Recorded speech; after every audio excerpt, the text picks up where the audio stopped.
पुंडलिकवरदार विठ्ठल श्री ज्ञानदेव तुकाराम, पंढरीनाथ भगवान की जय, माऊली ज्ञानेश्वर महाराज की जय, जगद्गुरु तुकाराम महाराज की जय, सद्गुरुनाथ भगवान की जय। हरि ओम तत्सत।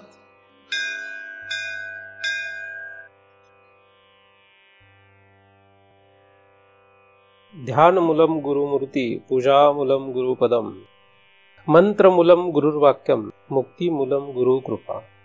ब्रह्मेवाहम अहम ब्रह्म न चाहम ब्रह्मणा पृथक, नाहम देहो न मे देहा, केवलहम सनातन। या ठिकाणी आपण सर्वजण नेहमीप्रमाणे दृक्दृश्य विवेक या ग्रंथाचा अभ्यास करण्यासाठी एकत्रित जमलेलो आहोत। आतापर्यंत आपण 20 श्लोकांचा अभ्यास केलेला आहे। 21व्या श्लोकाचा आपण आता अभ्यास करीत आहोत। ख वायव्य अग्नी जलो विषु, देव तिर्यक नरादिषु, अभिन्ना सच्चिदानंदाः भिद्यते रूप नामनी। असा हा 21व्या क्रमांकाचा श्लोक आहे। दृश्य विवेक हा आद्य शंकराचार्यांनी लिहिलेला एक अति उत्कृष्ट असा ग्रंथ आहे। या ग्रंथाचा उपयोग आपल्याला भगवंतापर्यंत जाण्यासाठी होऊ शकतो। खरं तर या ग्रंथाचा उपयोग हृदयातील सर्व संशय दूर करणे असा आहे। भिद्यते हृदय ग्रंथी असा खरं तर एक श्लोक आहे या ग्रंथाच्या शेवटी। तर हृदयातील ग्रंथी, ज्याला शास्त्रामध्ये चिज्जड ग्रंथी असं म्हणतात, या ग्रंथीचा नाश होणे असा हेतू खरं तर या ग्रंथाचा आहे। संशय हा अत्यंत दुःखदायक असतो। संशयामुळे व्यवहारामध्ये सुद्धा अनेक प्रकारची हानी होते। संशय हा अनेक तऱ्हेने आपल्याला दुःखाला कारणीभूत होऊ शकतो। जसं व्यवहारामध्ये संशय हा अत्यंत घोर असतो, त्रासदायक असतो, त्याचप्रमाणे परमार्थामध्ये सुद्धा जो संशय आहे हा अत्यंत त्रासदायक आहे। परंतु आपल्याला संशय आहे हे कळणं हे फार गरजेचं असतं। संशय जिथपर्यंत आहे तिथपर्यंत आपण त्याच्याकडे दुर्लक्ष जर केलं तर त्याच्या परिणामांना कदाचित आपण दुर्लक्षित करू। परंतु जेव्हा संशय हा आपल्याला उघड होईल तेव्हा त्याच्या परिणामांचा आपल्यावर फार मोठा आघात होऊ शकतो। म्हणून संशय नाश करणे हाच जास्त हितकारक भाग आहे। संशय हा कुठे असतो, कोणाला काय दिसतं, कोण काय पाहतो, कोण काय ऐकतो, यानुसार संशय आपल्याला ठरवता येऊ शकतो। जसं उदाहरणार्थ आपण अंधारामध्ये, थोड्याशा उजेडामध्ये जर रस्त्याने चालत असू आणि रस्त्यामध्ये अचानक जर आपल्याला साप दिसला तर आपण घाबरून जाऊ। आता तो साप आहे हा खरा विषय आहे का साप आहे असा आपला संशय आहे, हा महत्वाचा प्रश्न। तो खराच साप आहे असं म्हणून पळून गेला, विषय संपला। पळताना पडला, धडपडला, लागलं, गुडघे फुटले, त्याचे दुःख भोगावे लागले, जे काही परिणाम होतील, किंवा व्यवस्थित घरी पोहोचला, ठीक आहे, काय हरकत, जे काही व्हायचं ते होईल। तर दुसरा भाग आहे की तो साप आहे का नाहीये, म्हणजे पुढे जाऊ का नको, असा दुसरा भाग आहे। आणि तो साप नाहीच आहे, ती दोरी पडलेली आहे, काहीतरी दुसरंच काहीतरी पडलेलं आहे, असा ठाम निश्चय आहे। तर संशय म्हणजे त्या पदार्थाविषयी आपल्याला शंका असणे की हा पदार्थ नक्की काय। तर एक तर त्या पदार्थाविषयी संशय असू शकतो, म्हणजे तो पदार्थ साप आहे किंवा नाहीये, एक तर तो सापच आहे हा ठाम निश्चय आहे, किंवा एक तर ती दोरीच आहे असा ठाम निश्चय आहे। तर आधीची स्थिती आणि नंतरची स्थिती काही अडचणीची नसते।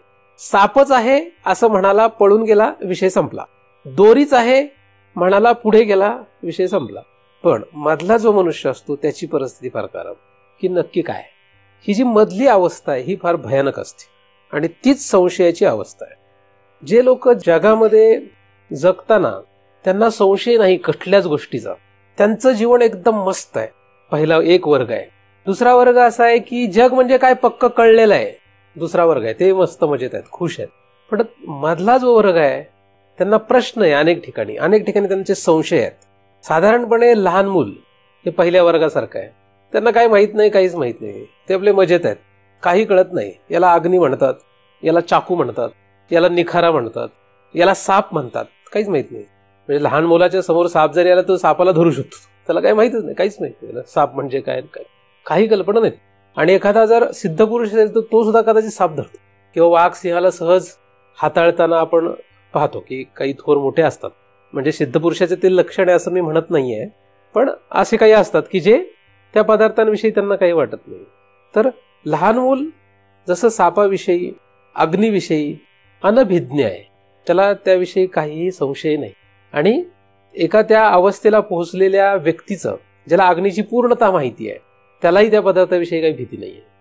जसं स्वयंपाक करताना आपण अग्नी वापरतो, तर ज्यांना अग्नीची पूर्णता माहिती आहे त्यांना काय नाही, ते व्यवस्थित रोज स्वयंपाक बनवतात, त्यांना काही भीती नाही. चुलीमध्ये जर आपल्याला निखारा ठेवून स्वयंपाक करायचा असेल तर ज्या स्त्रीला रोजची प्रॅक्टिस आहे, ज्या पुरुषाला त्याची रोजची सवय आहे, त्यांना काही वाटणार नाही, कारण त्यांना ते माहीत आहे. तर अशा रीतीने दोघांना अडचण नसते, पण मधल्याला मात्र अडचण असते. आणि जास्तीत जास्त वर्ग हा मधल्या स्थितीत आहे. आपण सर्वजण जवळजवळ जास्तीत जास्त या मधल्या स्थितीत आहे. संशयामध्ये संशय आहे. कसले संशय? असंख्य संशय आहे. संशयाचे म्हणजे आपली मोठी यादी आहे. नुसते प्रयोग करत चाललोय आपण. प्रयोग आहेत वेगवेगळे.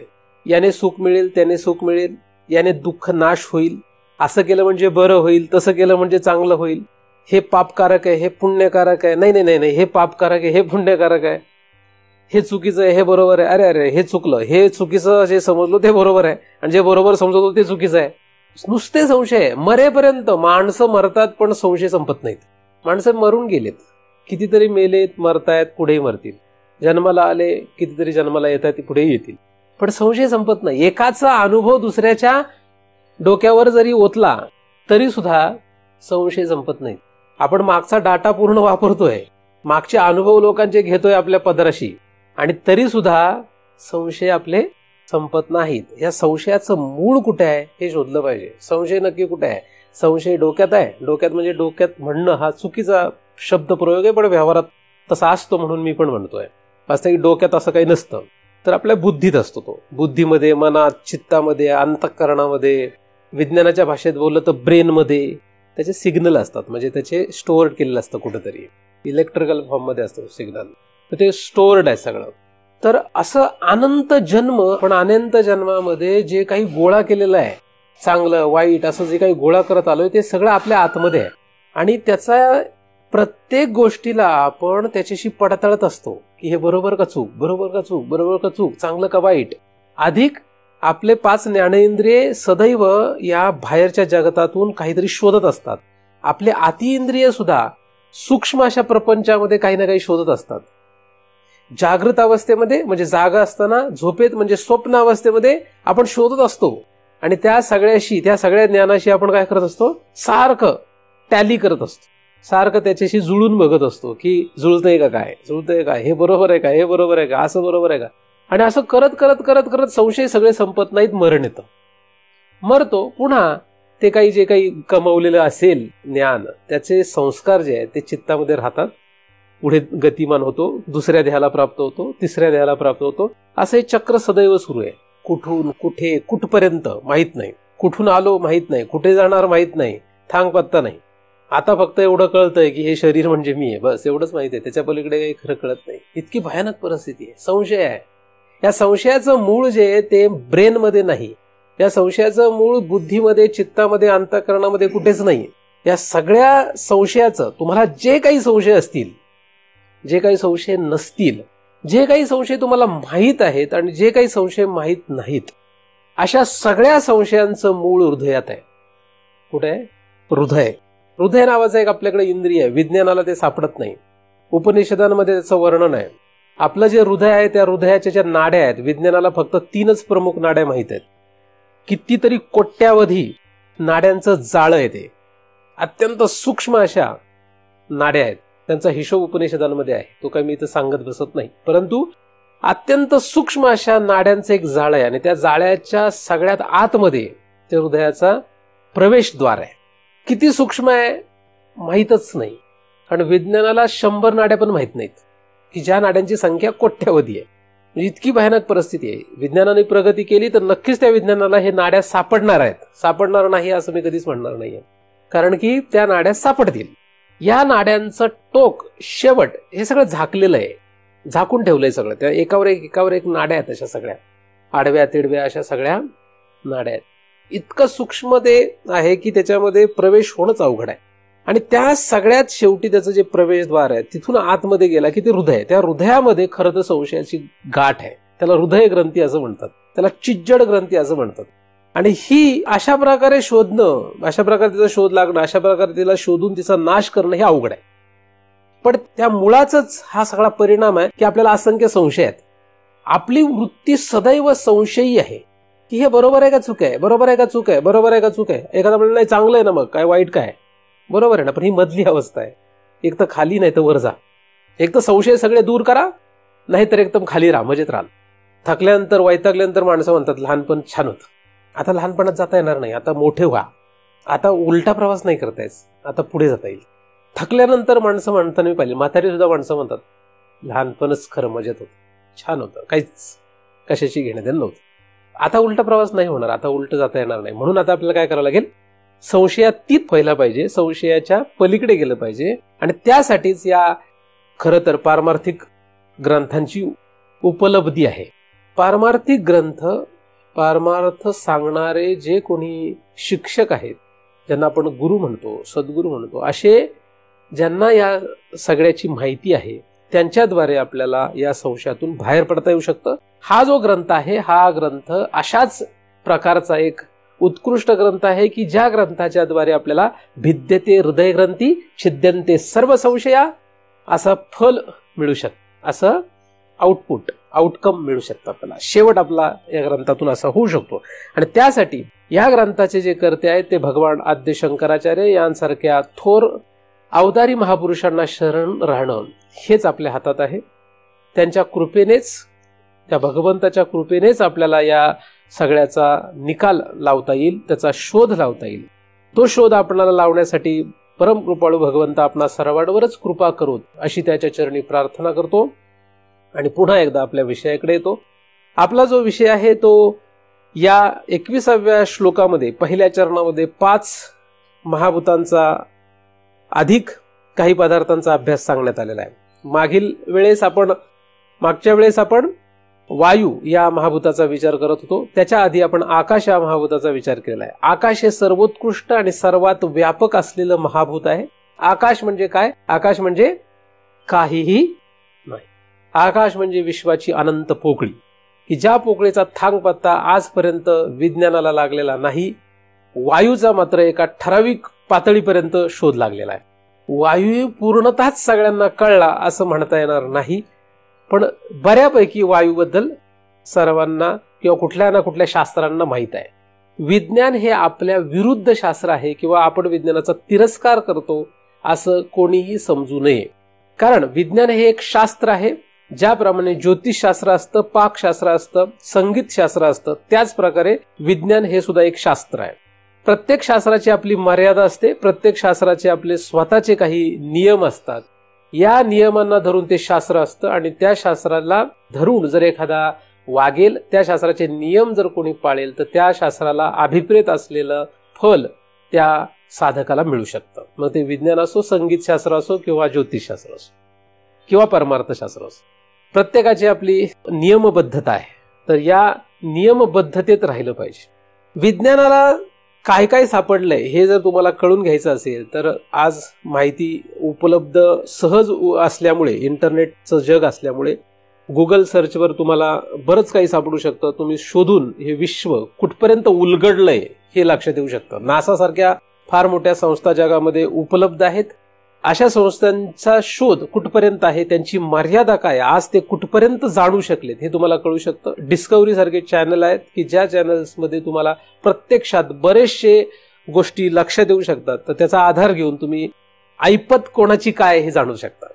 आणि मग अधिकच या वेदशास्त्र म्हणजे हिंदूंचं जे वेदशास्त्र आहे, या वेदशास्त्राचा जर तुम्ही अभ्यास केला किंवा त्याचा आधार घेतला किंवा त्यांच्या प्रकरण ग्रंथांचा जर आधार घेतला तर लक्षात येऊ शकतं नक्की काय फरक आहे, कुठे काय, कोण चांगला, कोण वाईट, कोण श्रेष्ठ, कोण कनिष्ठ असा मुळातच विषय आपला नाही. फक्त आपण याचे अनालिसिस करतोय, म्हणजे अभ्यास करतोय आपण त्याचा, जेणेकरून आपल्याला आपल्या हृदयातील संशय दूर करण्यासाठी मदत व्हावी. तर अग्नी या महाभूताचा आपण विचार करणार आहोत. अग्नी हे महाभूत येण्याच्या आधी वर वायू हे महाभूत आहे. वायू आणि आकाश, आकाश म्हणजे काही नाही, आकाश म्हणजे विश्वाची अनंत पोकळी, पण वायू हा त्या आकाशात राहतो. वायूच फक्त आकाशात राहतो असं नाही, तर त्याच्या खाली असलेलं सगळंच काही त्या आकाशात राहतं. म्हणून आकाश म्हणजे काही नाही, आकाश म्हणजे पोकळी, पण आकाश म्हणजे सर्व काही, ज्याच्यामध्ये सगळं सामावलेलं आहे त्याला आकाश असं म्हणतात. आकाशामध्ये सगळंच सामावलेलं आहे. अधिक आकाशाचा सर्वात मोठा गुण काय आहे की आकाश हे सगळ्यांना सामावून घेतं आणि सगळ्यांमध्ये प्रवेश करतं. असा एकही पदार्थ जगामध्ये नाही, एकही नाही. म्हणजे तो पदार्थ द्रव पदार्थ असो किंवा घन पदार्थ असो किंवा वायू पदार्थ, कुठलाही पदार्थ असो, त्या पदार्थामध्ये आकाश अनुस्यूत आहे. त्या पदार्थामध्ये आकाश प्रवेश करतच. आकाश स्वतः जेव्हा कुठल्याही पदार्थामध्ये प्रवेश करतं तेव्हा त्या आकाशाचा शब्द हा जो गुण आहे, या शब्द गुणासकट ते त्या पदार्थामध्ये प्रवेश करतं. तर आकाशापासून जेव्हा वायू बनला, वायू हे महाभूत जेव्हा आकाशापासून बनलं जेव्हा बनलं तेव्हा त्या वायूमध्ये आकाशासह आकाशाचा शब्दगुण प्रवेश करिता झाला. आणि वायूपासून जेव्हा पुढे अग्नी बनला, वायूपासून अग्नीची उत्पत्ती झाली. हे सगळं उपनिषदांमध्ये सुद्धा वर्णन आहे. अभ्यास केल्यानंतर आपल्याला हे अधिक स्पष्ट होऊ शकतं. आकाशापासून वायूपासून हा अग्नी तयार झाला. आणि हा जो अग्नी आहे, या अग्नीमध्ये वायूचे आणि आकाशाचे दोघांचे, वायू आणि आकाश या दोघांचे दोन्ही गुण प्रवेश करीते झाले. म्हणजे आकाशाचा शब्दगुण, वायूचा स्पर्शगुण, असे दोन या अग्नीमध्ये आले. म्हणजेच वायूपेक्षा अग्नी जास्त जड झाला. आकाश सर्वात व्यापक आहे आणि सर्वात कमी जड आहे. म्हणजे जड नाहीच असं म्हणू शकतो. वायू हा आकाशापेक्षा कमी व्यापक आहे पण जड जास्त आहे. अग्नी हा वायूपेक्षा सुद्धा कमी व्यापक आहे आणि जड अधिक आहे. असा हा जसं खाली आपण आलो तसं तो जडत्व वाढलं आणि व्यापकता कमी झाली. अग्नी आपण जो वापरतो, आपल्या रोजच्या वापरात जो अग्नी असतो तो आपल्याला सगळ्यांनाच माहित आहे. अग्नीचं जे काम आहे ते काम काय, अग्नीचा स्वतःचा धर्म काय. जसं आकाशाचे स्वतःचे धर्म आहेत, आकाशाचे स्वतःचे गुण आहेत, आकाशाचं स्वतःचं एक स्वरूप आहे, तसंच वायूचं पण स्वतःचं एक स्वरूप आहे. तसंच अग्नीचं सुद्धा स्वतःचं एक स्वरूप आहे. त्यांचं स्वतःचे आपलं एक कार्य आहे. वायू जसा सदैव चंचल असतो, सदैव इकडून तिकडे फिरत असतो, तसं अग्नीचं सुद्धा स्वतःचं काहीतरी काम आहे. आकाश हे सर्वत्र वसलेलं असतं. आकाश हे कुठे जात नाही, कुठे येत नाही. हे जसं आकाशाचं स्वतःचं कार्य आहे, स्वतःचं त्याचं स्वरूप आहे. वायू तसं नाही. वायू एका ठिकाणी शांत राहत नाही. वायू हा फिरत असतो, इकडून तिकडे तिकडून तिकडे. अंतर किती जाईल सांगता येत नाही, पण वायू हा स्थिर नसतो. वायू हा सदैव इकडे तिकडे फिरत असतो, आपल्याला दिसो अथवा न दिसो. तसं अग्नीचं स्वतःचं जे काही आहे ते काय आहे, जाळणं, हे त्याचं स्वतःचं स्वरूप आहे. म्हणजे अग्नी म्हटलं की भासणे, भासतं. अग्नीमुळे काय होतं, भासतं, हे आपल्याला सगळ्यांनाच माहित आहे. पण हा अग्नी जो आपण वापरतो, तो अग्नी भासण्यासाठी जो वापरतो तो विशेष रूपाला आलेला अग्नी असतो. कुठल्याही महाभूताचे दोन स्वरूप खरं तर असतात. एक म्हणजे सामान्य स्वरूप आणि एक म्हणजे विशेष स्वरूप. आकाश सुद्धा विशेष रूपाला असतं, आकाश सुद्धा सामान्य रूपाला असतं. वायू सुद्धा सामान्य रूपात असतो, वायू सुद्धा विशेष रूपात असतो. सामान्य रूपामध्ये जेव्हा ते महाभूत असतं तेव्हा ते महाभूत लक्षात येत नाही. विशेष रूपाला आल्यानंतर त्या महाभूताचा आपल्याला ज्ञान होऊ शकतं. कुठलंही महाभूत असो ते विशेष रूपाला आल्यानंतर लक्षात येतं. इथे सुद्धा वारा आहे हे लक्षात येणार नाही, पण वारा लक्षात जर यायचं असेल तर काहीतरी व्हावं लागेल. कुठल्या तरी प्रकारचा दाब तयार केला, म्हणजे जसं फॅन आपण सुरू केला तर त्या फॅनमुळे आपल्याला लक्षात येते की ते वारा आहे, वायू आहे. नाहीतर आपल्याला ते लक्षात येत नाही. काहीतरी करून कुठून तरी असा एक दबाव आल्यानंतर तो वारा वाहू लागलेला आपल्याला लक्षात येतो, नाहीतर आपल्याला ते लक्षात येत नाही. कशाच तरी माध्यमातून तो लक्षात येतो. तो विशेष रूपाला त्याला यावं लागतं. काहीतरी कारणाने तो विशेष रूपाला येऊ शकतो. अग्नी सुद्धा विशेष रूपाला कधी असतो, जसं आपण आपल्या गॅस सिलेंडरचा जो अग्नी आहे तो आपण विशेष रूपाला आणतो, नाहीतर तिथपर्यंत लक्षात येत नाही. लाकूड आपण जेव्हा पेटवतो तेव्हा लाकडामधला अग्नी लक्षात येतो. खरं तर लाकूड जेव्हा एका लाकडावर दुसरं लाकूड घासलं जातं, म्हणजे आता तरी आपण त्याला आगपेटीने अग्नी चेतवतो, परंतु पूर्वी तसं नव्हतं. पूर्वी काय, एका लाकडावर दुसरं लाकूड घासणे हा एक प्रकार असायचा, किंवा चकमक त्याला म्हणायचे. चकमक म्हणजे दोन दगड असायचे, एक विशिष्ट प्रकारचे गारगोटी किंवा एक दगड असायचे विशिष्ट प्रकारचे. त्या एका दगडावर दुसरा दगड घासला की ती ठिणगी उडायची, तर तो अग्नी तयार व्हायचा.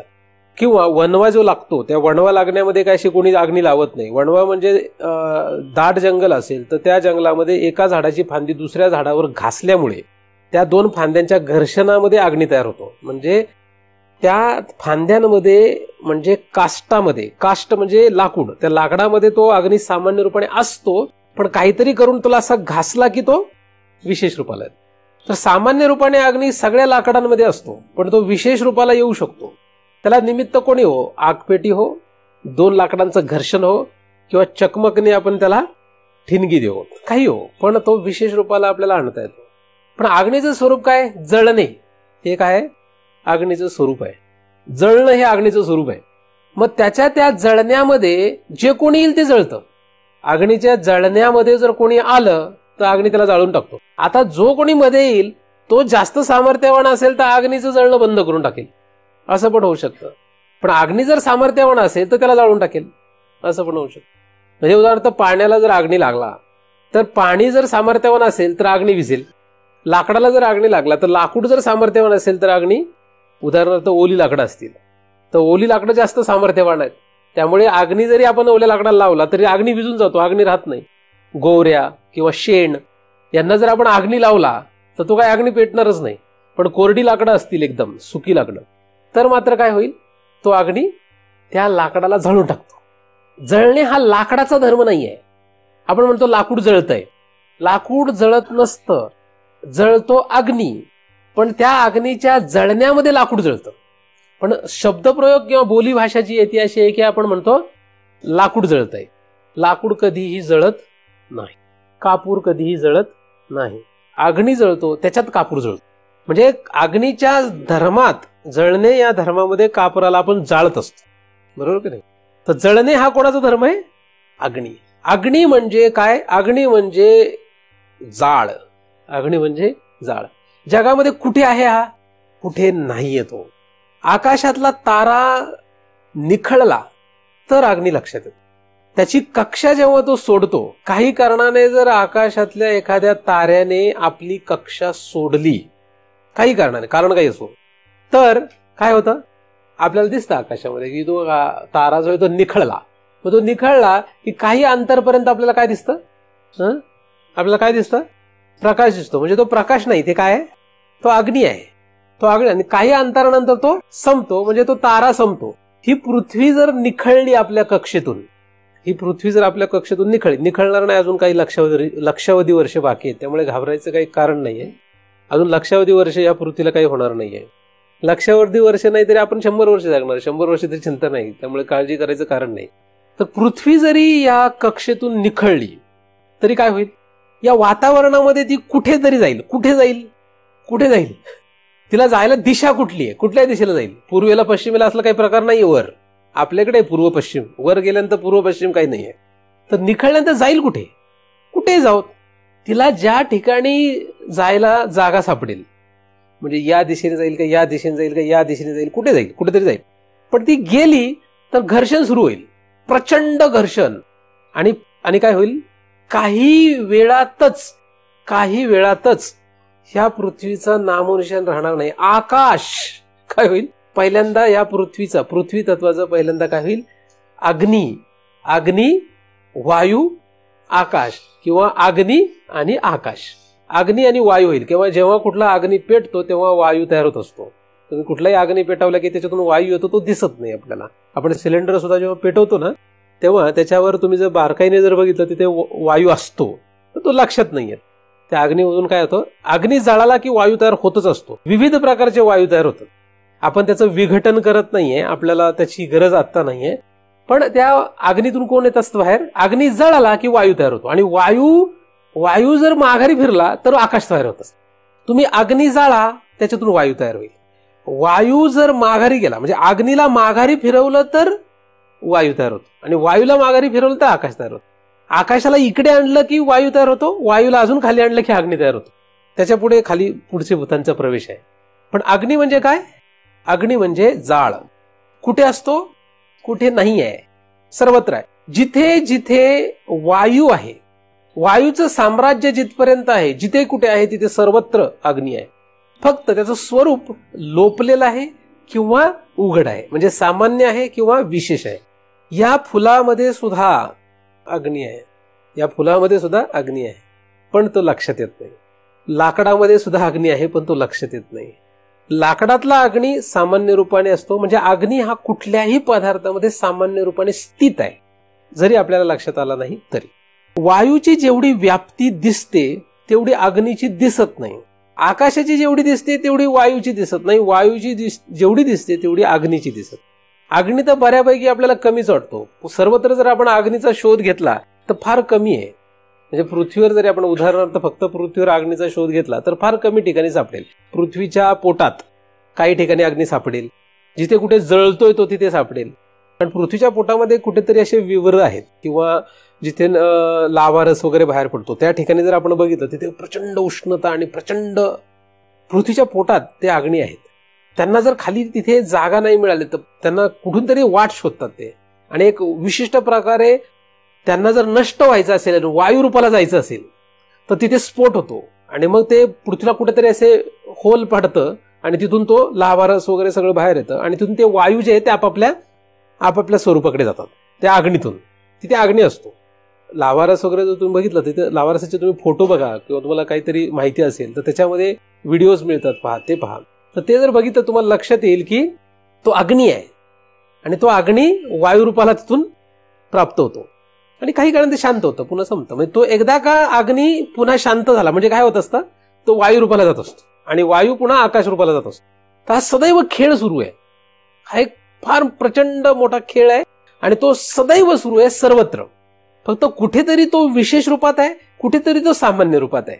जगतभर जग म्हणजे फक्त आपली पृथ्वी नाही, जगामध्ये फार मोठं काहीतरी आहे. आपण फक्त एवढेच नाही, हा जो सूर्य आहे त्याच्यावर तो सदैव कोण आहे, त्याचं प्रमुख स्वरूप काय आहे, अग्नी हेच त्याचं स्वरूप आहे.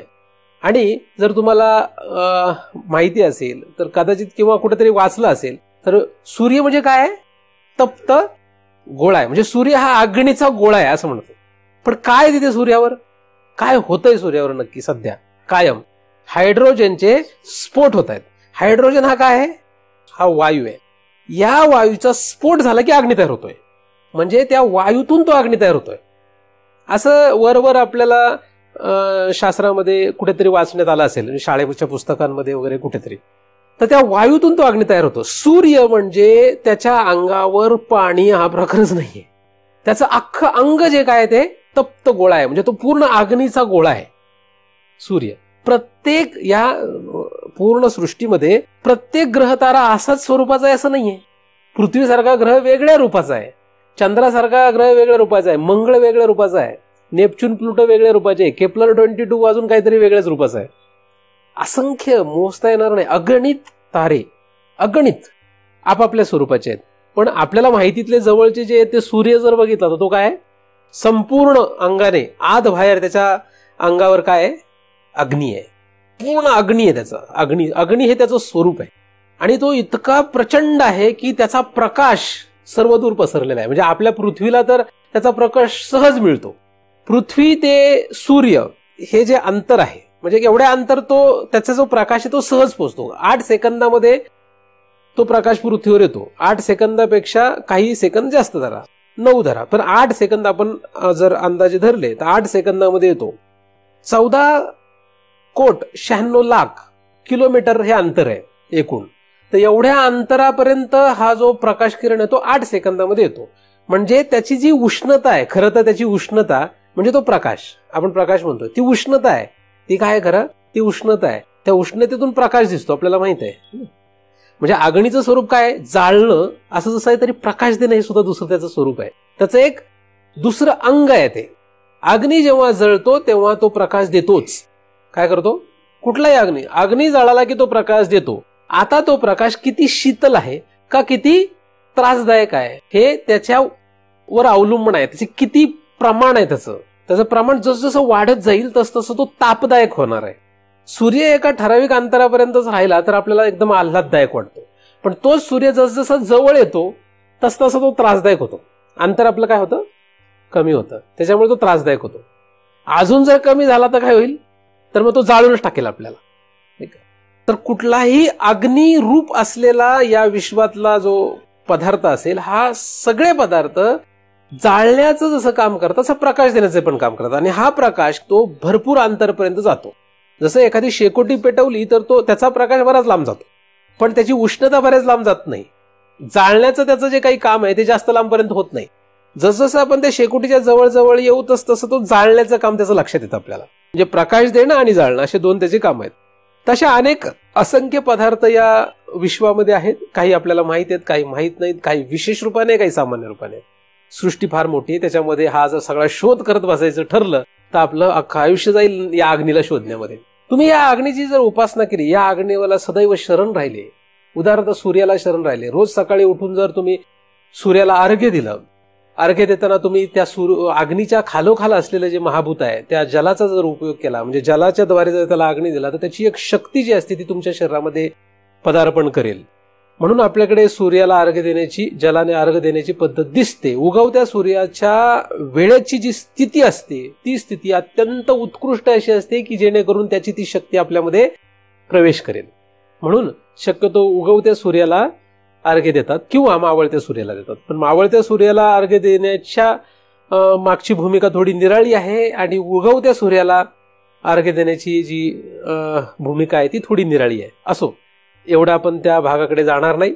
तर सूर्य जो आहे, हा सूर्य आपल्याला जसा उपकारक ठरतो, सहजच तो असंख्य अशा जीवांना उपकारक आहे आणि सहजच तो असंख्य अशा जीवांना नाशकारक सुद्धा आहे.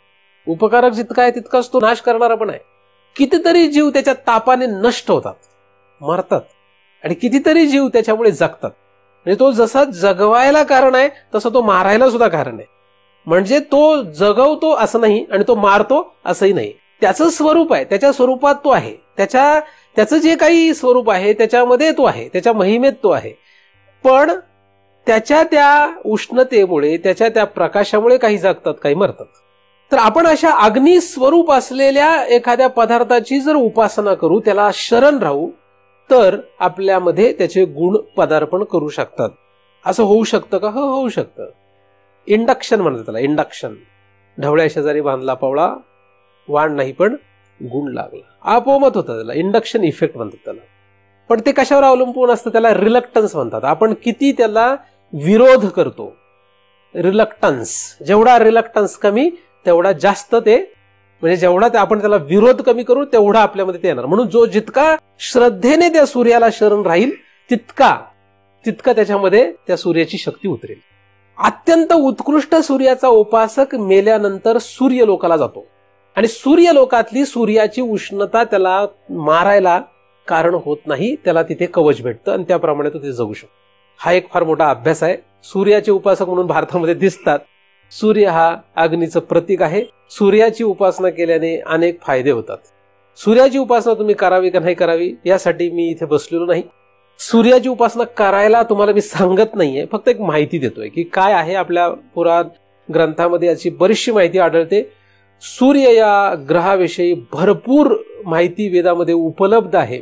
अनेक अंगाने, विज्ञानाला ज्याचा ठाव ठिकाणाच नाही अशाही अनेक अंगाची सूर्याची माहिती वेदामध्ये सापडते. ज्यांना कोणाला त्याची गरज वाटत असेल त्यांनी त्याचा शोध घ्यायला खरंच काही हरकत नाही. सूर्य ज्याप्रमाणे अत्यंत उपकारक असा अग्नीचा गोळा आहे, त्याच प्रकारे या विश्वामध्ये असे असंख्य अग्नीचे गोळे आहेत.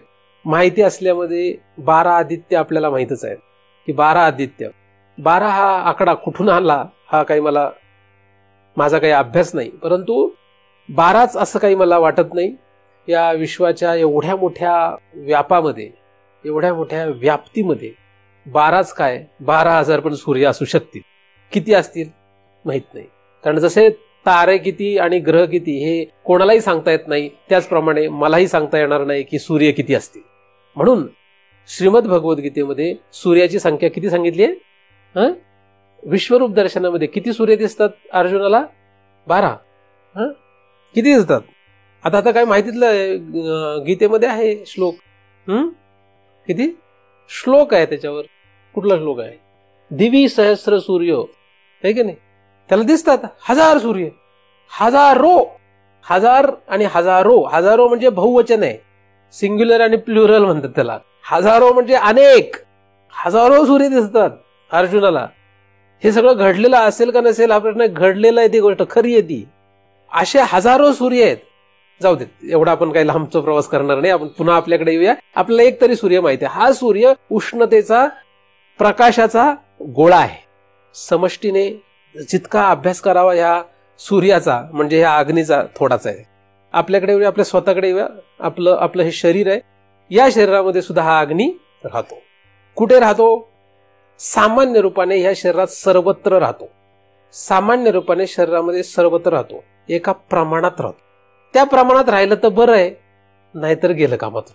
101, 102, 103, 104, 105 कार्यक्रम संपला. प्रमाणात राहायला ठीक आहे, नाहीतर गडबड. ताप है ना, ताप चढायला नाही लागत. ताप एका विशिष्ट अवस्थेच्या पुढे गेला ताप की हा माणूस गेला. तर अगदी आपल्या शरीरामध्ये कुठे आहे, कुठे पण चेक करता येते त्याला. ताप जेव्हा आपल्याला येतो तेव्हा कुठे चेक करतो आपण? आपल्याला जिथे चेक करायला सोपं पडतं तिथे करतो. पण ताप कुठेही चेक करता येतो. हाताला जरी आपण असं बघितलं तरी आपल्याला लक्षात येतं की त्याला ताप आलाय त्या माणसाला. इथे बघितलं तर लक्षात येतं, जिभेखाली, डोळ्याच्या इथे, कानाला इथे, कुठेही बघता येतं. ताप सर्वांगाला असतो. पण त्या मीटरला जिथे लवकर सेन्स होईल तिथे मीटर ठेवतात, तो थर्मोमीटर आहे की नाही, तिथे ठेवतात. पण ताप काय म्हणजे फक्त तिथेच असतो काय? ताप सर्वत्र असतो, नाही का? आणि ताप आल्यानंतरच ताप मोजायचा असतो असं नाही. तुम्ही ताप नसताना सुद्धा ताप मोजू शकता. किती असतो नॉर्मल टेम्परेचर बॉडीचं? आपल्या शरीराचं टेम्परेचर विचारतोय मी, सूर्याचं टेम्परेचर नाही विचारतोय. आपल्याच शरीराचं तापमान साधारणपणे किती असायला पाहिजे? आता काय हे आपला वर्ग वेगळा आहे, आपला काही डॉक्टरकीचा वर्ग थोडीच आहे हा. म्हणून सगळ्यांना उत्तर यायलाच पाहिजे असं काही गरजेचं नाही. पण एक आपले गंमत म्हणून प्रश्न विचारला, किती असतं? 90 पर्यंत. काही आकडा नका सांगू, आपल्याला काही रेंज वगैरे नाही त्याची. रूम टेम्परेचर म्हणजे किती? नाही, डिग्री सेंटीग्रेड. तू थर्मोमीटर दाखवतो, किती दाखवतो तू? 101 ताप आहे म्हणजे किती डिग्री सेंटीग्रेड आहे का केल्विन आहे? सेल्सिअस आहे. हा, मग सेल्सिअस किती असतो? हा, जाऊ दे पुढच्या. तुम्ही 98.7 त्याचा आकडा आहे. 98 धरू आपण, 98.7 किंवा 99 धरा. जेव्हा 98.7 तो क्रॉस करत जातो, 99 जर तुम्ही गेले, 99, 100 गेले तर 100 ताप आहे म्हणतात लोक. 100 ताप आहे सेल्सिअस, डिग्री सेल्सिअस. आता तुम्ही पाणी तापवा, 50 डिग्री सेल्सिअसला पाणी त्याचं काय होईल आणि 100 डिग्री सेल्सिअसला काय होईल? जाऊ दे, तो एक फार वेगळा अभ्यास तुम्हाला सांगायला नको. आपण पुन्हा इकडे येऊ. 99 डिग्री सेल्सिअस जरी आपण तापमान धरलं बॉडीचं, तर त्याच्या वर गेलं तर काय होणार आहे? आपला कार्यक्रम म्हणजे संपला, तो मनुष्य मरतो. तापमान वाढल्याने काय होतं? तापमान म्हणजे अग्नी जसा जगवायला कारण आहे तसा तो मारायला सुद्धा कारण आहे. कारण काही हो, आपल्याला जगवायला जसा अग्नी कारण आहे. जर आपल्या शरीराचं तापमान 99.8 किंवा 99 धरू, 99 पासून खाली सरकत चाललं की तरी सुद्धा आपण मरणार आहोत. वर गेलं तर मरणार असं नाही. खाली यायला लागलं तरी डॉक्टर तर गार पडला हातपाय गार पडले, गेला माणूस असं म्हणतात. काय झालेलं असतं? म्हणून जर मनुष्य हातपाय गार पडायला लागले की त्याचे तळवे चोळतात पटपट. त्याचं तापमान पुन्हा 99 डिग्री सेल्सिअसच्या जवळपास आणायचा प्रयत्न केला जातो. आणि जर ताप चढला तर मिठाच्या पाण्याच्या पट्ट्या त्याच्या डोक्यावर, छातीवर, पाठीवर कुठेतरी ठेवून, पोटावर ठेवून ते तापमान कमी करण्याचा प्रयत्न करतात. तिथे राहिलं पाहिजे, हे ना. म्हणजे हा अग्नी जो आहे तो आपल्याला जगवायला कारण आहे. त्या शरीरामध्ये असलेल्या, लक्षात न येणाऱ्या, सामान्य रूपाने आपल्या शरीरांगामध्ये सर्वत्र राहणाऱ्या अग्नीशी आपल्याला काहीच घेणं नाहीये. आपण नुसतं जगतोय. तो काय आहे, कुठून आला, तो जगवायला कारण आहे. त्याला आपण कधी थँक्यू म्हणत नाही. तू मला जगवतोस, तू मला व्यवस्थित तू मेंटेन राहतोस, त्याला आपण कधीही सॅल्यूट करत नाही. वेद असं सांगत नाही. वेदामध्ये लिहिलंय अग्नीची पूजा सांगितली आहे. कापूर जाळून त्या अग्नीची पूजा केली जाते, वात लावून त्याची पूजा केली जाते. जेव्हा तो बाह्य अग्नी प्रतीक रूपाने आपण त्याची पूजा करतो तेव्हा शरीरातला तो अग्नी सर्वत्र स्थिर राहावा, एका विशिष्ट रेषेत राहावा, एका विशिष्ट गतीमध्ये राहावा, यासाठी प्रार्थना केली जाते. नुसती प्रार्थना करून काम होत नाही, तसं खायला पण लागतं, तसं आहार घ्यावा लागतो, तसा व्यायाम करावा लागतो, असे अनेक उपाय असतात त्याला. तशी झोप घ्यावी लागते. 5 दिवस 10 दिवस जर तुम्ही झोपले नाही तर शरीरातलं तापमान वाढत जाईल. जास्त झोपले तरी तापमानात गडबड होईल, कमी झोपले तरी तापमानात गडबड होईल. तुम्ही जर तुमच्या आवश्यक झोपेपेक्षा कमी झोपले तर डोळ्यामध्ये तुमचा ताप जाणवेल, तुम्हाला स्वतःलाच जाणवेल, उष्णता बाहेर पडते, हीट वाढली हीट वाढली हीट वाढली. तर त्याचे परिणाम काय होते ते होतात. तर हा अग्नी जो आहे तो आपल्याला जगवायला कारण आहे. तो सूर्य जो आहे तो बाह्य रूपाने दिसणारा अग्नीचा गोळा जसा पृथ्वीवरच्या सगळ्या जीवांना आणि आपल्याला जगवायला कारण आहे, तसंच आपल्या शरीरामध्ये तो सूर्य निराळा आणि हा अग्नी निराळा. या विश्वामध्ये सामान्य रूपाने राहणारा जो अग्नी आहे तो अग्नी आपल्या शरीरामध्ये सर्वत्र सामान्य रूपाने राहतो आणि आपल्याला जगवायला कारण आहे. म्हणून अग्नीला शरण राहा, त्या अग्नीला प्रार्थना करा, त्या अग्नीची उपासना करा. अग्नी हा अत्यंत महत्वाचा असा आपल्याकडे असलेला एक भाग आहे. आपल्या शरीरामध्ये काय आहे? अग्नी पाहिजे. अग्नीशिवाय काय होणार नाही. अग्नी, तो अग्नी जो आहे तो सामान्य रूपाने सगळीकडे जरी असला तरी जठरामध्ये तो विशेष रूपाने राहतो. कुठे राहतो? त्याला जठराग्नी असं म्हणतं. कुठे राहतो? जठरामध्ये राहतो, जठर. आणि तो जठरातला अग्नी सदैव एका विशिष्ट गतीने तेवत ठेवावा लागतो. त्या अग्नीमध्ये जर गडबड झाली तर असंख्य रोगांना आमंत्रण आहे आणि आपलं वाटोळं करून घेणे आहे. त्या अग्नीला जर आपण विशिष्ट रूपाने विशिष्ट गतीने जर तेवत ठेवलं नाही, सदैव दिवा लावून ठेवावा लागतो आपला. जसं काही लोक आपल्या घरामध्ये देवासमोरचा दिवा 24 तास 365 दिवस चालू ठेवतात, श्रद्धा असते तशी. तसा हा दिवा जो आहे आपला हातमधला तो सदैव तेवत ठेवावा लागतो.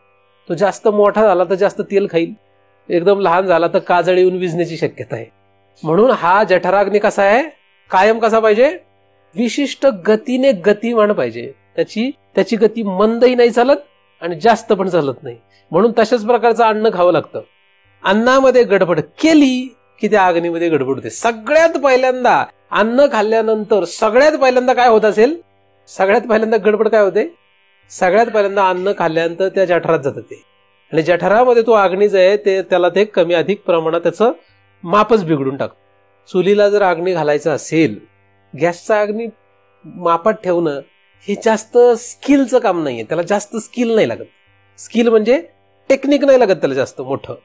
एक बटन आहे फक्त, ते बटन फक्त असं असं थोडंसं, आणि त्याच्यातही एका डाव्या बाजूला असं फिरवलं की ते लॉकच होऊन जातं, त्याच्यामुळे तिकडे फिरतच नाही ते, त्यामुळे विझण्याचा प्रश्न नाही. उजव्या बाजूला फिरवलं तर ते विझण्याचा पण शक्यता आहे.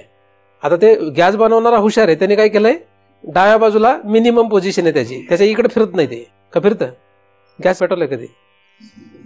माझ्याकडे असं बघताय की गॅस पेटवलाच नाही कधी, तर तो गॅस इकडे फिरत नाही. ते नाही असंच ना, चेतवला की मग तो कंट्रोल करू सोबत. चुलीला जाळ घालणं अवघड आहे.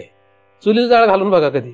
चुलीला जाळ जर घालायचा म्हटला तर तो जाळ कधी जास्त होईल आणि कधी कमी होईल, कधी विजल, कधी धूर निर्माण करेल, सांगताच येत नाही. तसं हे आपलं जे जठर आहे त्या जठरामध्ये जो अग्नी आपल्याला ते दिसतच नाही, म्हणजे ते जरा जास्त स्किलचं काम आहे. म्हणून डॉक्टरकडे पळावं लागतं आपल्याला सारखं सारखं. आपल्याला जर कंट्रोल ह्याचा कळला असता तर आपल्या कोणालाच डॉक्टरकडे जावं लागलं नसतं. आपल्याला कळतच नाही की वडापाव खाल्ल्यानंतर अग्नी कसा होणार आहे आणि साधा आपला वरण भात खाल्ल्यानंतर अग्नी कसा होणार आहे, काय होणार त्या अग्नीचं. म्हणून अनेक अभ्यासक लोकांनी, आयुर्वेदाचे अभ्यास करणाऱ्या वैद्य लोकांनी किंवा आपले पूर्वज जे त्यांनी सांगून ठेवले, बाबांनो सात्विक आहार खा. सात्विक आहार घेतला म्हणजे तुमच्या शरीरातला जो अग्नी आहे तो विशिष्ट गतीने गतिमान होतो. त्याची जी उष्णता आहे, त्याचा जो प्रकाश आहे तो विशिष्ट प्रकारे फैलावतो आणि तो सर्वत्र शरीरात जातो, नसा नसात जातो. बरं, तो सूर्याचा प्रकाश भूतलावर कुठे जातो?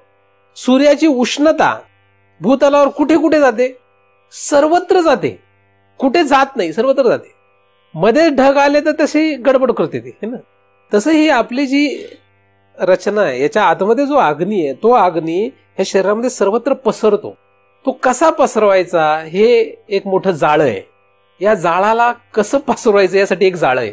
रक्तवाहिन्या, वायुवाहिन्या, है ना. वायुवाहिन्या असतात का? असतात का नसतात? वायूला वाहून नेणाऱ्या वेगवेगळ्या वाहिन्या आहेत. सगळ्या वाहिन्या लक्षात येत नाहीत सगळ्यांनाच. विज्ञानाला सगळ्या वाहिन्या लक्षात येत नाही, योगाला काही वाहिन्या जास्त लक्षात येतात. असू देत. तर या शरीरामध्ये जाळ आहे. हे शरीर म्हणजे जाळ आहे नुसतं. हे शरीर म्हणजे काय? झाड आहे. एखादं मोठं झाडाचं पान घेतलं, मोठं पान, तर ते पान जसं जसं वाळत जातं, पान वाळल्यानंतर त्याच्या मागच्या साईडने जर तुम्ही बघितलं तर ते पान म्हणजे जे आधी आपल्याला एक सलग वाटत होतं ते असंख्य तंतू आहेत त्याच्यामध्ये. पान, झाडाचं पान असतं ना मोठं, पिंपळाचं पान म्हणा, तर त्याच्या मागच्या साईडने जर तुम्ही वाळल्यानंतर जर बघितलं तर ते पान म्हणजे असंख्य तंतूंचं जाळं आहे. ते काहीच नाही, आपलं शरीर म्हणजे इतके बारीक बारीक तंतू आहेत, या सगळ्या तंतूंचं जाळं आहे शरीर म्हणजे पूर्ण. काही दिसत आहेत, काही दिसतच नाहीत, काही मोठे आहेत, काही छोटे आहेत. तर हे जे आहेत या सगळ्यांमध्ये तो अग्नी पसरवला जातो. आणि मग जर कमी अधिक तो पसरवला गेला, कमी अधिक जर ज्याला जितका पाहिजे त्याला गेला नाही, ज्याला जितका पोहोचायचा तितका पोहोचला नाही, तर तेवढे कार्य गडबड करतात. म्हणून जेवढे काही अभ्यासक आहेत या क्षेत्रामधले, या शरीराचा अभ्यास करणारी जी लोक आहेत, त्या लोकांनी काय केलंय की त्यांनी हे सगळं गणित मांडलंय, त्याचे सगळे हिशोब केले की कुठला पदार्थ खाल्ल्यानंतर किती अग्नी तयार होईल आणि कुठे कुठे पोहोचेल, कुठला पदार्थ खाल्ल्यानंतर कुठे किती अग्नी तयार होईल, तो अग्नी कुठपर्यंत त्याचा परिणाम करेल. तुम्ही उन्हाळ्यामध्ये दुपारच्या वेळेस एक ग्लास ताक प्या, गोड ताक, एकदम आंबट ताक नाही, आणि ते पण विशिष्ट पद्धतीने बनवलेलं ताक प्या.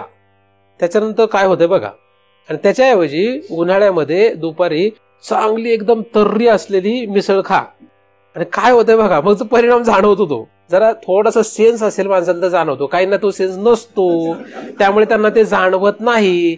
त्यांना त्या एका मिसळमध्ये एक जग भरून जरी तर्री ओतली तरी त्यांना वाटतं काहीच होत नाहीये.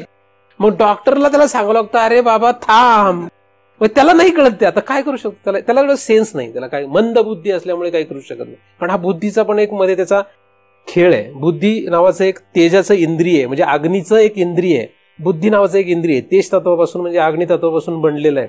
तर या बुद्धीला हे सगळं लक्षात येतं, पण ज्याची बुद्धी मांद्य आहे, ज्याचा आहारच विचित्र आहे, त्याची बुद्धी पण विचित्र आहे, त्यामुळे त्याला हे कळत नाही. मग डॉक्टरची बुद्धी जरा तेजोमय असल्यामुळे डॉक्टरला सांगावं लागतं, बाबा आता खाऊ नकोस, आता हे खाऊ नको, हे खा, असं त्याला सांगावं लागतं. त्याला सांगावं लागतं, आता हा एक्सरसाइज कर, हा व्यायाम कर, असं कर, तसं कर. ते पण त्याला नीट कळत असेल, त्याची बुद्धी किती तेजोमय असेल सांगता येत नाही ना.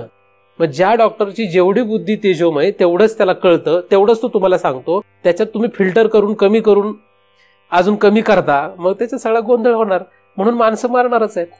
हे सगळं नीट तंत्र चाललं असतं तर 1000 वर्ष आपण आरामात जगलो असतो. 1450 वर्ष चांगदेव जगले, काय वेडे थोडीच होते. 1450 वर्ष 100 पूर्वीचे लोक सहज गाठायचे. आता तंत्र नाही, आता सगळं गडबड झाली. तुम्ही काय मी काय, पूर्ण वातावरणातलं उष्णताच विचित्र झाली आहे. या ठिकाणी पुणेमध्ये 33 डिग्री टेम्परेचर क्रॉस करणं म्हणजे फार अवघड गोष्ट होती.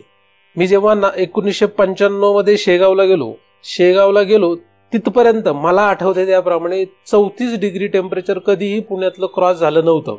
त्याच्यानंतर मी जेव्हा शेगावला गेलो तेव्हा तिथलं मे मधलं टेम्परेचर होतं 48 डिग्री टेम्परेचर, 48 किंवा 50 डिग्रीच्या दरम्यान.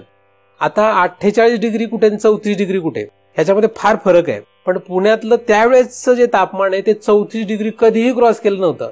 पण 99 नंतर पुण्यातलं तापमान, 95 नंतर ती थोडी थोडी सुरू झाली. मी तिकडे गेलो, तिकडे तापमान वाढलं.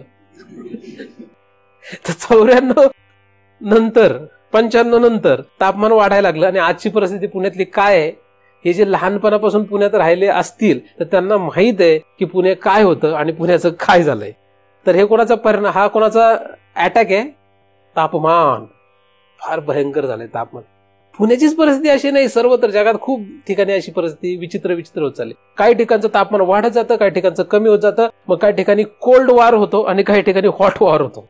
म्हणजे काही ठिकाणचं गोठलं जातं. तुम्ही काही पिक्चर जर इंग्लिश मूव्हीज असे बनतात, ते लोक हुशार आहेत, ते लोक असं कल्पना करतात आणि बनवतात. तर अख्खा अमेरिका गोठली असं पिक्चर एक काय, अख्खी अमेरिका गोठली म्हणजे काय झालं, तापमान कमी झालं. म्हणजे असं पण होऊ शकतं. काय होईल सांगताय, महाप्रलय जो आहे तो तेजोमय होतो. एक महाप्रलय, पृथ्वीचा जेव्हा नाश होणार आहे, या आपल्या गॅलेक्सीचा जेव्हा नाश होईल तेव्हा तो विविध प्रकारे होत असतो. तर एक प्रलय तेजोमय असतो. काय होतो, अग्निरूप होऊन जातं सगळं. म्हणजे पृथ्वी आपली पूर्ण अग्निरूप होऊन जाईल सगळं. एक जलप्रलय असतो, म्हणजे जलाच्या द्वारे सगळ्याचा नाश होतो.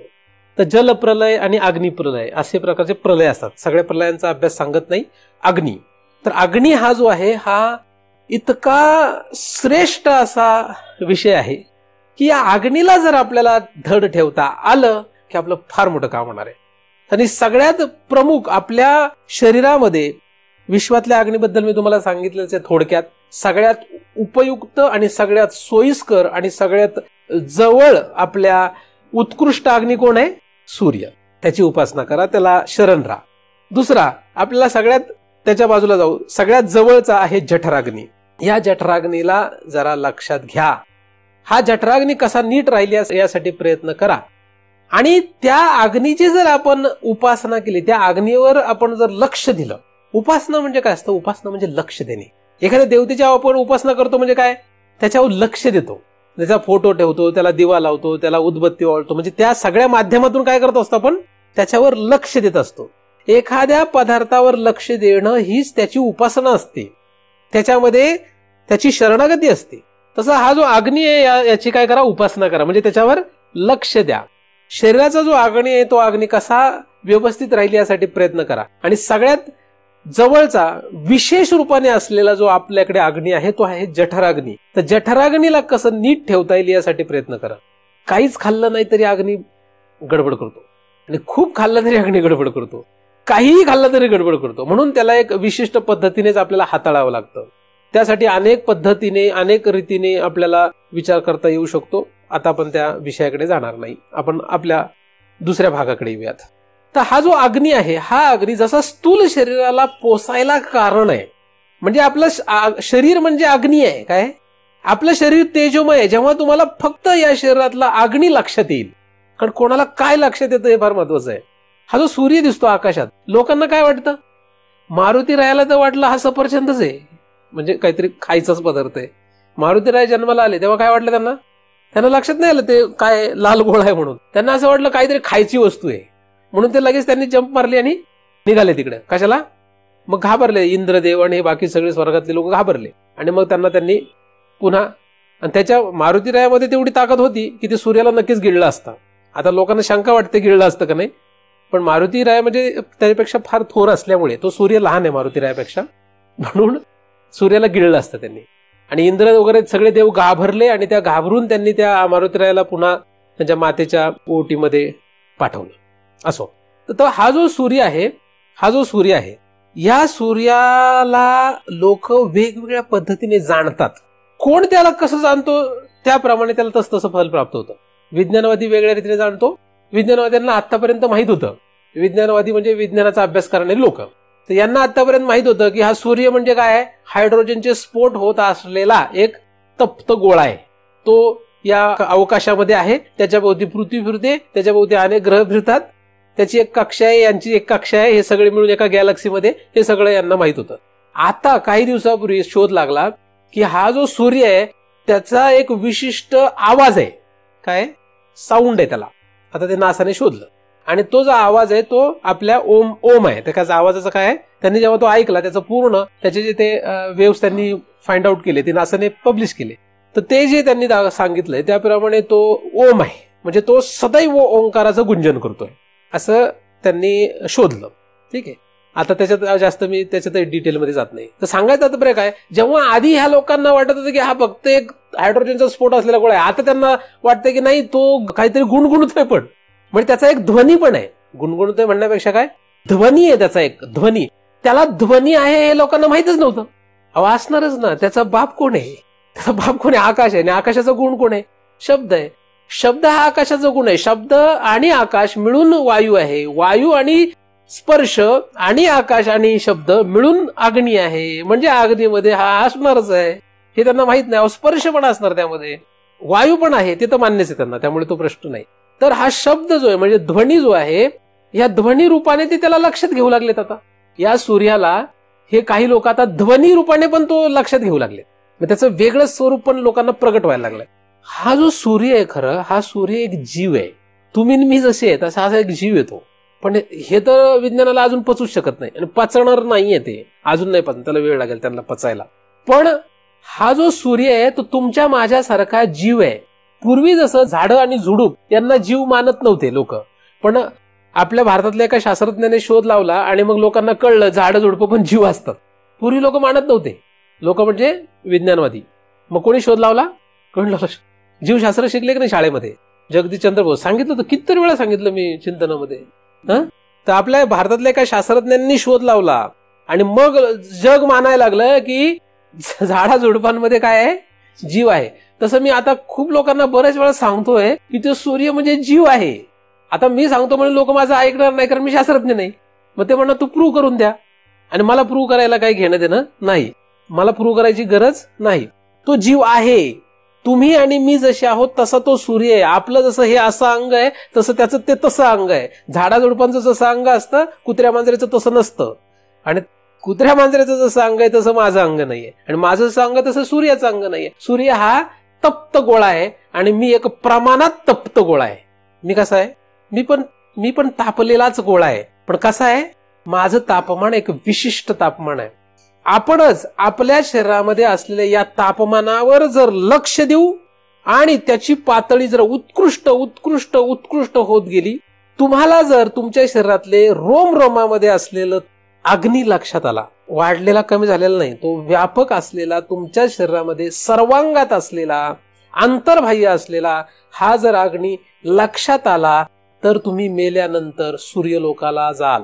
उत्कृष्ट उत्कृष्ट जर तुमची अवस्था झाली तर पुढच्या या प्रलयानंतरच्या पुढच्या सृष्टीमध्ये तुम्ही स्वतः सूर्य व्हाल. एवढं सामर्थ्य आपल्यामध्ये. आपण काही साधी लोक नाहीये, आपल्यामध्ये खूप सामर्थ्य आहे. काय काय करू शकतो आपण. आपल्याला आपल्यामधली शक्ती माहित नाही काय. पण तुम्ही म्हणाल की तुम्ही करा ना, मग मी दुसरं काहीतरी करतोय, मला तुम्हाला दुसरं काहीतरी सांगायचंय, पण हे सोडूनही मी बरंच काही सांगतोय. मला तुम्हाला ब्रह्म सांगायचंय खरं, पण मी आता सध्या काय सांगतोय, सध्या मी अग्नी सांगतोय. जर एखाद्याने प्रयत्न केला, काही नाही केलं जीवनामध्ये, फक्त स्वतःच्या शरीरातला रोमरोमामध्ये असलेला अग्नी, या अग्नीची उपासना केली, म्हणजे त्या अग्नीवर लक्ष दिलं, तर त्याच्यामध्ये इतकी प्रचंड शक्ती तयार होईल की अख्खं जग त्याला मानायला लागेल. तेजपुंज होईल तो. आणि जरी नाही तसं झालं या जगामध्ये, तरी सुद्धा या शरीराच्या पातानंतर, म्हणजे ह्या शरीराचा पात झाला, हे शरीर पडलं की त्यानंतर तो सूर्यलोकाला जाईल, तिथे दिव्य शरीर प्राप्त करेल, म्हणजे तेजोमय शरीर प्राप्त करेल. किंवा पुढच्या सृष्टीमध्ये एकदम उत्कृष्ट असेल तर पुढच्या सृष्टीमधला सूर्य होईल, किंवा म्हणजे याच गॅलेक्सी मधला सूर्य होईल असं काही गरजेचं नाही. अनेक गॅलेक्सी आहेत, म्हणजे अनेक आकाशगंगा आहेत, त्या कुठल्या तरी आकाशगंगेमध्ये कुठला तरी एखादा सूर्य होईल. इतकं शक्ती आपल्यामध्ये. बघा, सूर्य व्हायचंय का? सूर्य चांगला असतो का वाईट असतो? ते लोकांना जगवतोय. सूर्य व्हायला काय हरकत नाही, है की नाही? तर सूर्य आपल्याला होता येऊ शकतं. शक्ती आपल्यामध्ये तेवढी. तर आपल्या अंगामध्ये काय असा अग्नी विद्यमान आहे. जठराग्नी हा विशेष आहे, आणि हा जो अग्नी आहे तो रोमरोमामध्ये सामान्य रूपाने. तर आपण जे अन्न खातो त्या अन्नाचा या सामान्य अग्नीमध्ये जो विभाग होतो, त्याच्याही पेक्षा पुढे त्या अग्नीचं एक सूक्ष्म रूप तयार होतं, आणि ते सूक्ष्म रूप जे आहे ते आपल्या शरीरामध्ये असलेल्या बुद्धी नावाच्या इंद्रियाला पुष्ट करतं. कुठे पोहोचवतं ते? बुद्धी नावाचं आपल्याकडे एक इंद्रिय आहे, प्रत्येकाकडे येते. प्रत्येक माणसाकडे काय आहे? बुद्धी आहे. दाखव म्हटले की दाखवता येत नाही, पण प्रत्येकाला माहित असतं की आपल्याला बुद्धी आहे. प्रत्येकाला लक्षात येते बुद्धी आहे, दाखवता येत नाही, पण ती आहे हे प्रत्येकाला लक्षात येतं. आणि ती बुद्धी कमी अधिक होते हे पण लक्षात येतं. जसं जसं मनुष्य म्हातारा होत जातो तस तशी बुद्धी काय होते, म्हणजे काय होत असतं, अग्नी मंद होत जातो. जसं जसं तरुणपण येतं तसं तसं बुद्धी एकदम काम करायला लागते. लहानपणामध्ये सुद्धा ती नीट काम करत नाही, म्हातारपणात नीट काम करत नाही, तरुणपणात मात्र काम करते. आणि तुम्ही लक्षात घ्या, तरुणपणामध्ये सगळ्यात जास्त अग्नी व्यवस्थित असतो, म्हणून ती बुद्धी सुद्धा तरुणपणात व्यवस्थित येते. म्हणून तरुणपणात जे काही कराल ते सगळा खेळ आहे. कारण बुद्धी हे नावाचं इंद्रिय आपल्या शरीरामध्ये इतकं उत्कृष्ट इंद्रिय आहे की जे अग्नी तत्वावर जगतं, त्याचा सगळ्यात प्रज्वलित उत्कृष्ट कालावधी आहे तरुणपण. म्हणून तरुणपणात जे कराल तेच सगळं काही आहे. काय करायचं हा ज्याचा त्याचा आपला प्रश्न आहे. म्हणजे तरुणपणात काय करायचं? तरुणपणात जर एव्हरेस्ट शिखरावर जायचं असेल तर जाता येतं. म्हातारपणात ठरवलं जाता येईल का? नाही जाता येणार. म्हणजे तरुणपणात एव्हरेस्ट शिखर सर करायचं का? तरुणपणात समुद्राच्या आतमध्ये पोटात काय शोधायचं का? तरुणपणामध्ये भगवंत शोधायचा, हा ज्याचा त्याचा प्रश्न आहे. पण बुद्धी मात्र या काळामध्ये उत्कृष्ट असते. म्हणून तयाची परी जरा न टेकता शरीरा तारुण्याची या भरा माझी देखी. तारुण्य जेव्हा भरात आलेलं असतं तेव्हा ह्या बुद्धीचा आपल्याला उपयोग सर्वोत्कृष्ट करता येऊ शकतो.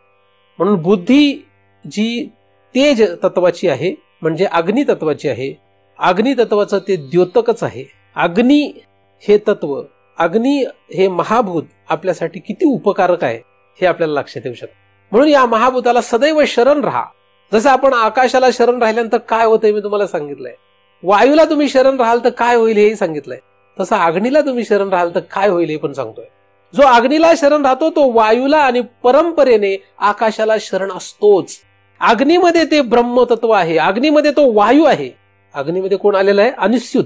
अग्नीमध्ये तो वायू आहे हे ज्याला लक्षात येईल, अग्नीमध्ये वायूसह जे आकाश आहे ते ज्याला लक्षात येईल, अग्नीमध्ये या वायू आकाशासह ते तत्व म्हणजे तो भगवंत या अग्नीमध्ये आहे हे जर लक्षात आलं तर या अग्नीच्या जाणण्याने साक्षात त्या भगवंताला जाणता येतं असं वेदामध्ये सांगितलंय. म्हणजे या अग्नीमध्ये साक्षात भगवंत अनिश्चित आहे. भगवंत म्हणजे ब्रह्म हे जे तत्व आहे हे तत्व या अग्नीपर्यंत प्रवेश करीत झाले, इथपर्यंत आले ते. परंतु आपल्याला जिथे अग्नीच लक्षात येईना, अग्नीचाच खेळ लक्षात येईना, भगवंताचा खेळ फार लांब आहे. भगवंत या तत्वाचा खेळ फार लांब आहे. अग्नी लक्षात घ्या, पण अग्नी नुसता लक्षात घेणं हा एक भाग आहे. अग्नी वायूसह लक्षात घेणं हा दुसरा भाग आहे. अग्नी हा वायू आणि आकाशासह लक्षात घेणं हा तिसरा भाग आहे. अग्नी हा वायू, आकाश आणि त्या तत्वासह लक्षात घेणं हा त्याच्या पुढचा भाग आहे. तो एकोत्तर एक श्रेष्ठ अभ्यास आहे. पण एखाद्याने जर अग्नीसह वायू लक्षात घेतला तर वायू आणि अग्नी या दोघांनी संबंधित असलेले विश्वातल्या सगळ्यांवर तो विजय मिळवू शकतो. अग्नी सह तो जर वायू आणि आकाश लक्षात घेईल तर या विश्वामध्ये सर्वत्र तो सहज संचार करू शकतो आणि या विश्वामध्ये असलेल्या कुठल्याही लोकांमध्ये त्याचा सहज प्रवेश होऊ शकतो, त्याची गती सहज होऊ शकते. इतकं सामर्थ्य या अग्नीला जाणण्यामध्ये, म्हणजे अग्नीसह या बाकीच्या महाभूतांना जाणण्यामध्ये. म्हणून अग्नी हा काही साधारण समजू नका. आपण खाऊन फक्त शांत बसू नका. त्या खाल्लेल्या अग्नीचा किती मोठा उपयोग आहे हे लक्षात घ्या. माणसं म्हणजे आपण फक्त जेवतो, उदर भरण नोहे जाणी जे यज्ञ कर्म, यज्ञ म्हणजे अग्नी. हा जो अग्नी आहे हा अग्नी फार महत्वाचा आहे. म्हणून जेवण हे आपला एक यज्ञ आहे.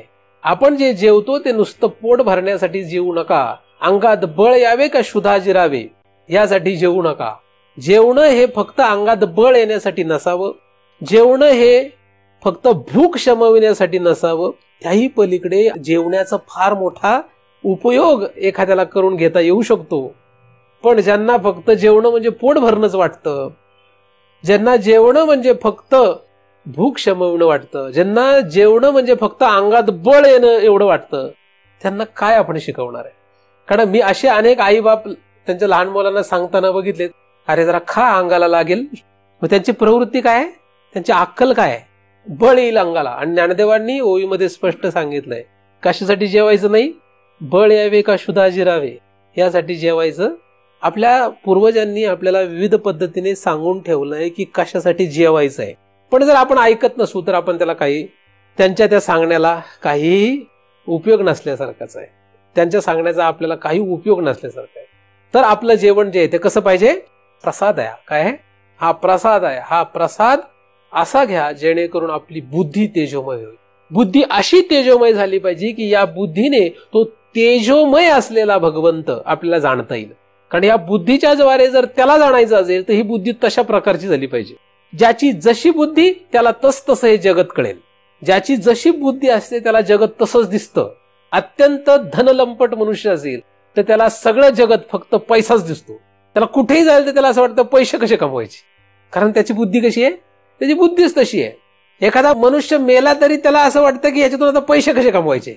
म्हणजे एखादा व्यावसायिक मनुष्य असेल त्याची व्यावसायिक बुद्धी असते, तर एखादा मनुष्य मेला तर तो विचार काय करतो, तो म्हणतो त्याच्यातून पैसे कसे कमवता येईल. म्हणजे तिरडीचं सामान विकण्यासाठी दुकान टाकेन तो. काय डोकं लावतील काय सांगतात नाही. म्हणजे बुद्धी कशी असते, ज्याची जशी बुद्धी तसा तो विचार करतो. म्हणजे तुमच्या समोर जर काही पदार्थ आले तर तुमची बुद्धी जशी असेल तसा त्याचा उपयोग करण्याचा तुम्ही विचार करता. तुमच्या समोर जर फुलं पडली, एखाद्या झाडाची सुंदर अशी फुलं जर पडली, अत्यंत सुगंधित फुलं पडली, तर पुढच्या क्षणाला तुम्ही त्याचा उपयोग ठरवलेला असतो. एक पुरुष असा विचार करतो की ही फुलं मी माझ्या बायकोला देईल. एक पुरुष असा विचार करतो की मी ही देवाला वाहीन.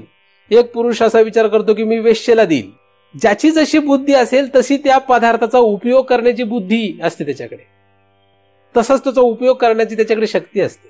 जसं या फुलांच्या बाबतीत आहे तसंच जगातल्या प्रत्येक पदार्थाच्या बाबतीत आहे. या जगातले सगळे पदार्थ आपण कसे वापरावेत हे आपल्या बुद्धीवर ठरतं. त्या पदार्थांचा उपयोग कसा करायचा हे आपल्या बुद्धीवर ठरतं. आणि ही बुद्धी जशी तापमानाची असेल, जशा अग्नीची असेल त्याप्रमाणे ठरतं. म्हणून तो अग्नी नीट पाहिजे, ज्याचं खाणं पवित्र, ज्याचं खाणं धड, त्याचा जठराग्नी धड, ज्याचा जठराग्नी धड त्याची बुद्धी धड. म्हणून आहाराला फार महत्व देण्यात आलेलं आहे. पण तरी सुद्धा प्रत्येक जण एवढं त्याच्यावर लक्ष देईलच असं म्हणता येत नाही. ज्ञानदेवाने रसना इंद्रियाला आणि त्यामुळेच त्या संबंधित असलेल्या आहाराला श्रीमद भगवद्गीतेमध्ये फार महत्व दिलेलं आहे, ते आपल्याला लक्षात येईल. अनेक साधू संतांनी यावर खूप विविध पद्धतीने अभ्यास सांगितलेला आहे. अत्यंत सखोल अभ्यास करणं शक्य नाही, एवढा वेळ आपल्याकडे नाही, आपण त्या दिशेने जाणारही नाही. परंतु इथपर्यंत तुम्ही नक्कीच हे लक्षात घ्यावं की अग्नी हे महाभूत आपल्या शरीरामध्ये अनुस्यूत आहे, आपल्या शरीरामध्ये रोम रोमामध्ये ते आहे. आणि म्हणून अशा या महाभूताला सदैव शरण राहावं. बाह्य रीतीने म्हणा किंवा आंतररीतीने म्हणा या महाभूताची आपण उपासना करावी, त्याच्याकडे लक्ष द्यावं, जेणेकरून आपल्याला तिन्ही महाभूत जी आहेत ते आपल्यावर उपकारक होतील आणि आपल्याला ती अंतसमयी आपल्या इष्ट असलेल्या भगवंतापर्यंत पोहोचवायला मदत करतील. या महाभूतांची कृपा आपणा सर्वांवर राहो आणि या महाभूतांवर त्या परम कृपाळू परम दयाळू भगवंताची सदैव कृपा राहोत अशी त्या भगवंताच्या चरणी प्रार्थना करतो. त्याच्या कृपेनेच निर्माण झालेले चिंतन त्याच्या चरणी अर्पण करून येथेच पूर्ण विराम देतो. सुखिया झाला सुखिया